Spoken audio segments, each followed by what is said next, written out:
says, can men and women go to the gym where music is played?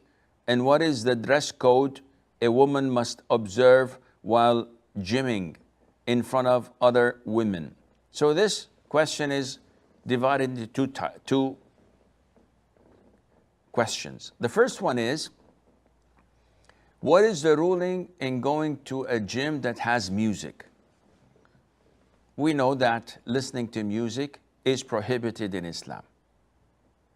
And this is backed by the Quran, backed by the authentic hadith, which is in Bukhari and elsewhere, which is totally authentic, and backed by the consensus of the four schools of thought that music is prohibited in Islam. Whether it is Mozart, Beethoven, or R&B, jazz, rock, heavy metal, blues, all are the same. Any musical instrument is prohibited in Islam. Not that Islam does not like arts, but Islam prevents whatever corrupts the heart. How can music corrupt the heart? Well, it influences you negatively. Some say positively. It influences you at the end of the day. It changes and transforms you to a different person. If you go and look at those who do aerobics, you would feel the energy in them when they're listening to music. But once you turn it off, 40% of their energy is gone. Where did this energy come from in the first place?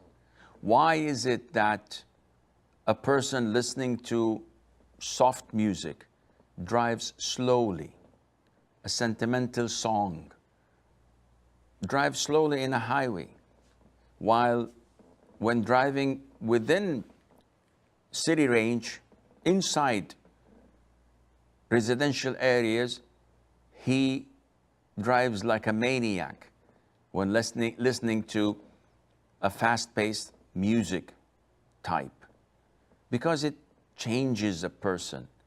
And the vast majority of songs nowadays, they ask you to do heinous and haram things, like love making, like talking about body parts of women, like violence and killing, etc. So even if all of this was not there, it is sufficient for us as Muslims to know that music is haram in Islam. This is what the Quran, the Sunnah, and the scholars say. So we don't have to argue a lot, because we have to submit to Allah the Almighty and to the instruction of our Prophet sallallahu alaihi wasallam. So going to a place where there is music and listening to it is prohibited. And you have to always weigh the pros and cons. Is it a necessity to go to the gym? If I don't, will I die?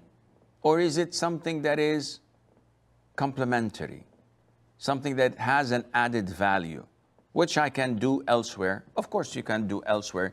You can choose a place that does not have music in it. You work out in your own room or in your own house or in a garden, whatever. But hypothetically, let's assume that you have to go. Then listening to music is haram. Instruct them to turn it off. Most likely they won't, but you give it a try. If not, then you have to put these headsets that isolate the outside noise totally. And you can listen to Quran, you can listen to a lecture, you can listen to the news, anything that is halal, but to keep you out of being engaged in listening to music. This is